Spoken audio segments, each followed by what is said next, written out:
हाय कसे आहेत सर्व?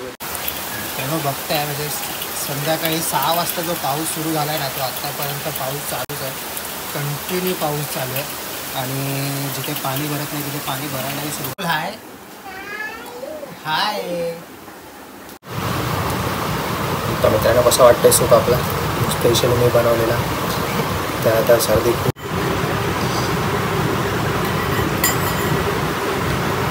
तर म्हणजे आपलं हवामान खातं कुठे गेलं, हवामान खातं 3-4 महिने होतो. त्याच्यानंतर बाहेर पडू नका, पावसात ना बाहेर पडू नका. तर नमस्कार मित्रांनो, कसे आहात सर्व? तुमचं सर्वांचं स्वागत आहे आमच्या यूट्यूब चॅनलवरती ऋतुसागर ब्लॉग्स. तर मी सागर आणि मी ऋतुजा आणि आमचा शर्वी. हाय कर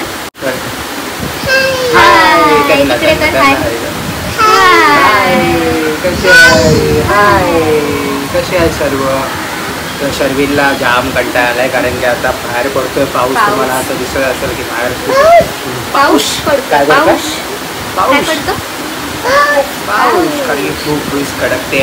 आय होप की जेवढे कामावर सगळे गेले आहेत ते सगळे सेफ असतील आणि घरी रिटर्न आले असतील. तर जेवढे आमचे सबस्क्रायबर आहेत त्यांच्यासाठी हा ब्लॉग करतात, नवीन बघतायत त्याच्यासाठी हा ब्लॉग आहे. कारण की पाऊस खूप आहे, थोड्याशा पावसामध्ये पाणी खूप भरलं आहे. तेव्हा बघताय म्हणजे संध्याकाळी 6 वाजता जो पाऊस सुरू झाला आहे ना तो आत्तापर्यंत पाऊस चालूच आहे. कंटिन्यू पाऊस चालू आहे आणि जिथे पाणी भरत नाही तिथे पाणी भरायलाही सुरुवात झाली आहे. आमच्या समोरची सोसायटी आहे त्या पार्किंगमध्ये पूर्णपणे पाणी भरायला सुरुवात झाली आहे. काय जेवढा पाऊस तो पावसाळ्यात पण नव्हता आणि आता पावसाळ्यानंतर देवीच्या स्थापनेने जेवढा पाऊस आला ना काय तुम्हाला सांगू, सगळा आमचा प्लॅन आता पूर्ण चौपट झाला. त्याच्यासाठी काही आम्ही व्हिडिओ घालून ठरवले होते तर ते आम्हाला शूट करायला भेटले नाहीत कारण या पावसामुळे. तर आज काहीतरी शूट करायचं होतं तर बोललो की आजचा आपण पाऊसच दाखवूया तुम्हाला. मित्रांनो, असा पाऊस पडतो ना विरारमध्ये की असं वाटतं की धगपुडीच आहे. पण मला वाटतं हा फक्त मुंबईमध्येच पाऊस नाही तर हा दिल्ली, हैदराबाद सगळ्याच ठिकाणी हा पाऊस आहे. जाम जोरात आहे. फ्लाईट डिले झाले आहेत, डिले झाले आहेत आणि कन्वर्टही केले आहेत. सो सर्वांनी सेफ राहा. आणि तर कामावर जाणाऱ्यांनी पावसाचा अंदाज घ्या आणि जर सेफ वाटत असेल तरच घरी जा, नाही तर सेफ ठिकाणी कुठेतरी थांबा कारण की पाऊस खूप जास्त आहे आणि पाणी अफाट भरलं आहे. तर आता बाहेरच पडू नका. उद्याही सकाळी जर तुम्ही कामाला जात असाल तर पावसाचा पहिला अंदाज घ्या, त्यानंतरच बाहेर पडा.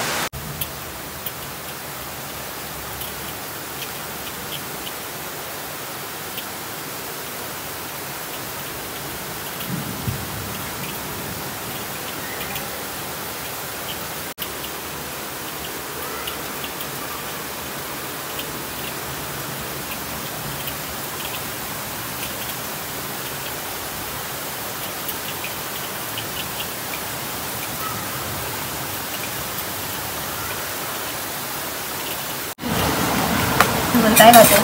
नाही, बाहेर पाऊस आणि आतमध्ये चना मसाला. चना मसाला तर तुझ्याने स्पेशली असा आता चना मसाला तिखट केलं कारण की आम्हाला दोघांनाही सर्दी झालेली. तर बोलला आता काहीतरी स्पायसी खाऊया म्हणजे थोडीफार सर्दी जाईल. कसा आहे चना मसाला? चना मसाला चांगला आहे पण बाहेर वातावरण पण असं आहे, क्लायमेट असं आहे, सगळे आजारी पडत आहेत. आम्हाला पण दोघांना एकदमच बरं नव्हतं, सर्दी खोकला ताप. सो आम्ही चना मसाला बनवला सर्दीसाठी. चना मसाला खाऊया. संपला आणि काय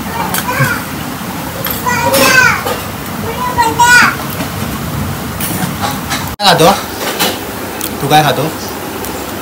हा काय खातो?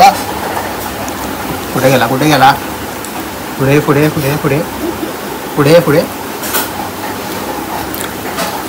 हाय हाय तुझे काय कुठे आहे? रात्रीच्या वाटलेत मित्रांनो 12 आणि खूपच बाहेर पाऊस होता, कुठेच जायला भेटला नाही. तर आता थोडा सूप पिऊया म्हणजे सर्दी आपली झाल्याने फ्रेश वाटेल. 2 चमचा सूप व्हेज. सर्दी खूप जास्त आहे त्याच्यामुळे आणि थोडा आता पाणी गरम करून घेऊया आणि मस्त सूपचा आस्वाद घेऊया.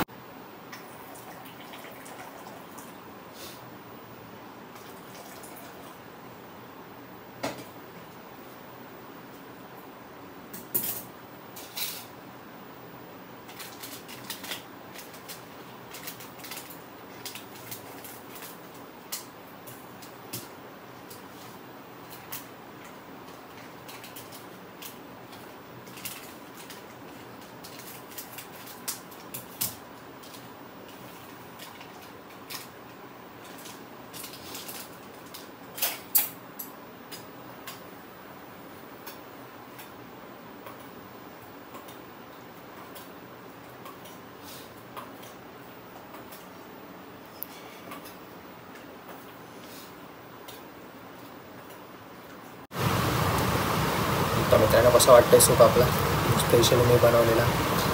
तर आता सर्दी खूप झाली आणि खरंच रात्री 12 वाजता सूप प्यायचं मन होतं आणि रात्री 12 वाजता आम्ही सूप बनवलं. तर टेस्ट करून सांगतो तुम्हाला कसं आहे का तो.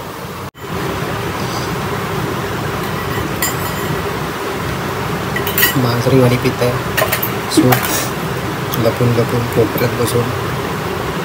काय करणार, काय करणार, जागा नाही. शर्वत झोपलाय, सर्व झोपला पण कोपरा पकडला, कोपराच नाही आला. मित्रांनो आजचा पावसाळा म्हणजे अचानक भयानक असा पावसाळा होता खरंचा. कारण की 3-4 महिने एवढे जे मेसेज होते ना म्हणजे आपलं हवामान खातं कुठे गेलं. हवामान खातं 3-4 महिने आपल्या व्हॉट्सअपवरती मोबाईलवरती जे रेड अलर्ट त्याच्यानंतर बाहेर पडू नका, पावसातनं बाहेर पडू नका. आणि आज सगळेच बाहेर पडलेले आणि अचानक आला पाऊस. तुम्हाला तर विचारायचं रेड अलर्टवाल्यांना आज कुठे गेलेलात, आज कुठे हरवलेलात. हां आज पण सांगत ना रेड अलर्टचं सगळे अडकले नसते ना. तर मित्रांनो आज आपल्याला पावसामुळे काही शूट करताना आलं, बाहेर जाऊन शूट करताना आलं. तर आज आम्ही घरीच शूट केला. थोडासा आमचा घरचा ब्लॉग होता. तर हा ब्लॉगही तुम्ही एन्जॉय करा आणि पूर्ण शेवटपर्यंत बघा. आणि आता आपण हा ब्लॉग इथेच एंड करूया. शुभरात्री, काळजी घ्या सर्वांनी आणि असेच आमच्या चॅनलला सपोर्ट करा आणि सबस्क्राईब करा. नवीन व्ह्यूअर्सनी सबस्क्राईब करा. चला शुभरात्री, थँक्यू.